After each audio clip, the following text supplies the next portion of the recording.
구독과 좋아요. 네, 안기욱 변호사 김지영을 말하다. 오늘은 계속해서 김희연 선생님과 함께 그 아동 성폭력에 관한 얘기를 나눠보겠습니다. 혹시 82년생 김지영 보셨어요? 말로만 듣고. 그죠? 굉장히 이제 호불호가 많은데 거기 이런 장면이 나와요. 그 김지영이 그 고등학교 다닐 때 학원을 다녔어요. 학원을 다녔는데 같은 학원 다니는 학생이 김지영을 쫓아온 거예요. 그러니까 김지영이 막 두렵잖아요. 우리 82년생 세대면 그럴 때예요. 지금 같으면 얘는 그냥 안 듣겠지만. 그래서 이제 버스에서 얘가 이제 내리기 전에 그 앞에 앉아있는 아줌마한테 막 휴대폰을 빌려갖고 아빠 빨리 오세요 막 이런 거 썼단 말입니다. 아빠가 이제 놀래서 뛰어온 거죠. 그런데 이제 아빠가 오기 전에 이제 남자애가 쫓아내린 거예요. 쫓아내리는 상황에서 그 핸드폰을 빌려줬던 그 아주머니가 기지를 발휘해서 자기가 내릴 자리도 아닌데 뛰어내려갖고는 학생 이거 저기 스카프 놓고 갔어 그러고 스카프를 걔한테 건네주면서 이제 그 자리를 모면하게 하는. 그런데 이제 문제는 이 아빠가 오셔갖고 김재영이 이제 막 너무너무 놀래고 속상하고 그러니까 아빠한테 막 풀어놨단 말이에요. 근데 아빠가 그 아이를 야단치는 비중보다는 오히려 너가 스카트도 너 짧게 입고 왜 학원은 그렇게 멀리 다니니? 집 가까운 데도 학원 많은데 이러면서 오롯이 그 피해에 대한 책임을 아이한테, 딸한테 돌리는 거예요. 요즘도 이런 아빠 있나요?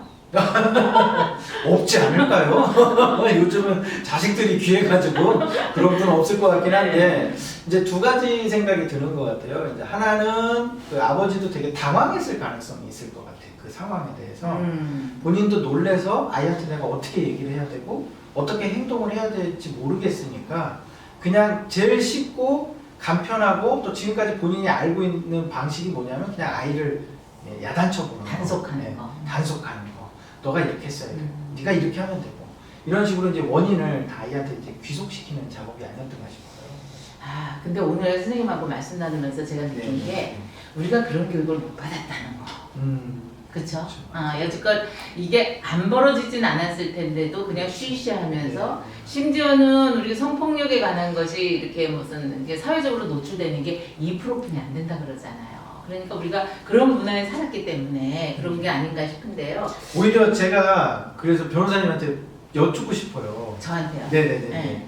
그러니까 오히려 이제 이런 그 현장에서 이제 피해를 당한 그런 아이들이 있을 때, 네. 그러면 법에서는 그 아이들을 어떻게 보호해 주는지 좀 그런 게 좀.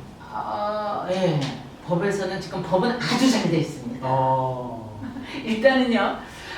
그 수사할 적에 이제 네. 피해자, 이게 성폭력 피해자의 경우에는 본인이 원하기만 하면 무조건 국선 변호인을 붙여줘요. 그래서 진술할 때부터. 왜 그러냐면 우리가 사실 말이 그렇지 성폭력 피해자가 가서 그 경찰 앞에서 그것도 예를 들어서 여경이면 좀 난데 남자 경찰 앞에서 자기가 당한 걸 적나라하게 얘기한다는 거 이거 쉽지 않거든요. 또 요즘은 많이 인식이 바뀌긴 했지만 이 경찰관님들께서도 남자 우리 약간 김지영이 아빠 같은 그런 사고를 가진 왜 옷을 그렇게 노출을 하고 다니냐 왜 그 시간에 다니냐 이렇게 나오면은 정말 갑갑하거든요. 근데 이제 변호사가 옆에 딱 버티고 앉아 있으면 그런 얘기 못 하죠. 그런 얘기 했다가는 지금 뭐 하는 거냐고. 그래서 이제 그런 이제 수사 초기에 국선 변호인을 붙여주는 것은 물론이거니와 또 우리가 그 조서 쓰잖아요. 피해자 조서 이런 것도 원래는 가해자들 다 볼 수가 있어요. 그 요청을 하거나 혹은 재판으로 가게 되면 그러면은 피해자 인적사항이 다 나타나는 거예요. 그래서 이거를 못하게 하기 위해서 가명을 써요. 그래서 제가 재밌는 것은 얼마 전에 그런 일도 있었어요. 가명을 쓰는데 너무 유명 연예인들 이름만 쓰는 거예요. 뭐 이효리, 이미자, 뭐 김지미 이런 이름을 쓰니까 연예인들이 이거 뭐냐? 왜 우리가 왜 피해자를 줘야 되냐? 그렇게 이제 이름도 저기 되지고 그다음에 전화번호 같은 것도 노출 안 되게 다 막아놓고요.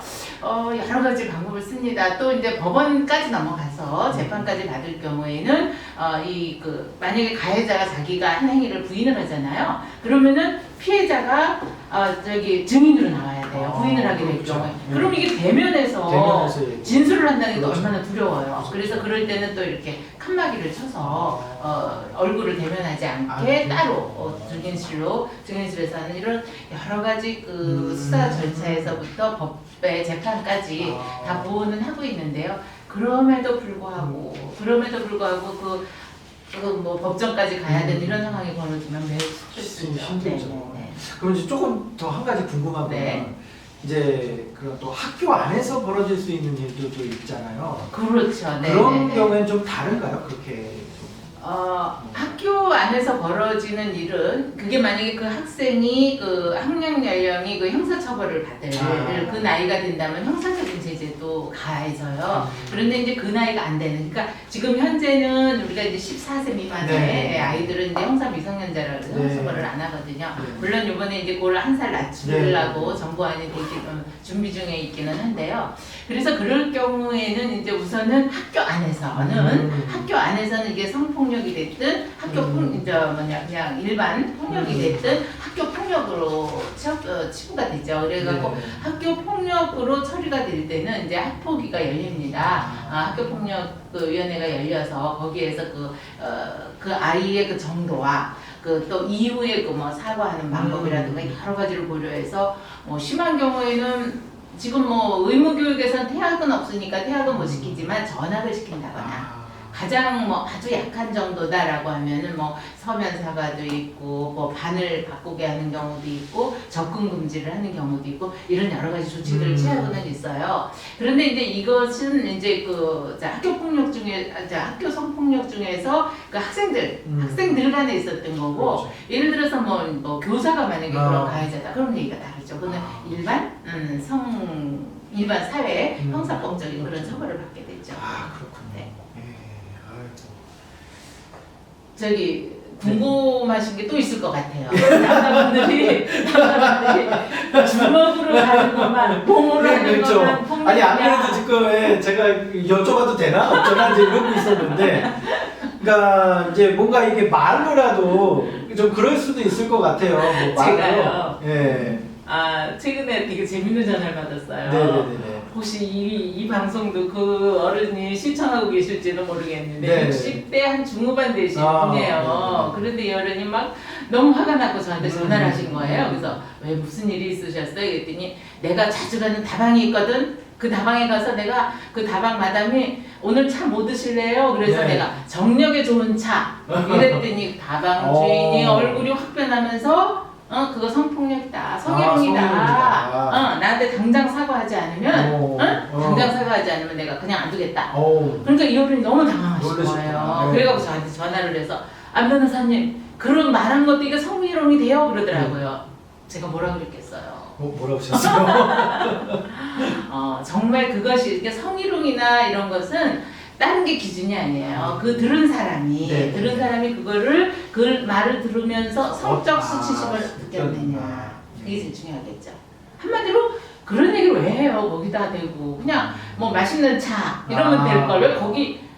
그렇죠. 그래서 특히 이제 어르신들이 그동안의 그 습관 때문에 그런 언어적인 거가 이렇게 걸러지지 않고 되는 경우가 있는데 그런 거는 좀 많이 조심하셔야 될 것 같아요. 그러니까 사소한 그런 말 한마디로 법정에까지 쓰는 분도 계셔요. 망신살이잖아요. 그렇죠. 그러니까 이제 그런 거. 그다음에 뭐 예를 들어서 우리가 뭐 흔히 직장에서도 있을 수 있는 거, 뭐 예를 들어 여비서한테, 요즘 흔히 나오는 거 있잖아요. 나 피곤해, 어깨 좀 주물러줄래? 목이 뻐근해. 이런 얘기 했다가는 당합니다. 아니, 당하는 게 아니지. 그거는 처벌을 받게 됩니다. 네. 당한다면 마치 잘했는데 당한 거 같잖아. 그거 잘못한 거란 얘기예요. 그렇군요. 엄청 조심해야 됩니다. 우리가 오늘 이렇게 그 아동 성폭력을 넘어서 청소년 성폭력까지 이렇게 깊은 이야기를 나눠봤습니다. 우리 사회가 어떻게 보면 바로 잡아가는 게 아니냐. 그러니까 아까 우리 김 선생님이 지난 시간에도 우리 아이들을 어떻게 건강하게 우리가 자라느냐. 그것은 결국은 인격적으로 아이들을 대해야지 그 아이가 또 인격적으로 나가서 행동할 수 있다. 이런 말씀을 주셨습니다. 마찬가지로 이 성폭력이나 성희롱 이런 것들도 우리 사회가 아직까지는 그렇게 이 감수성이 그렇죠 너무 낮아 있어요. 그래서 이런 거에 대한 교육이 정말 어려서부터 아주 아기 때부터 시작을 해서 성인이 될 때까지 계속 이루어져야 될 것 같고요. 그래야 우리가 이런 문제로 더 이상 불편함이나 어려움을 겪지 않고 사회를 건강하게 만들고 또 살아가는 게 아닌가 싶습니다. 오늘 이렇게 함께 해주셔서 너무 감사합니다. 고맙습니다. 네, 네. 변호사님 불러주셔서 감사합니다.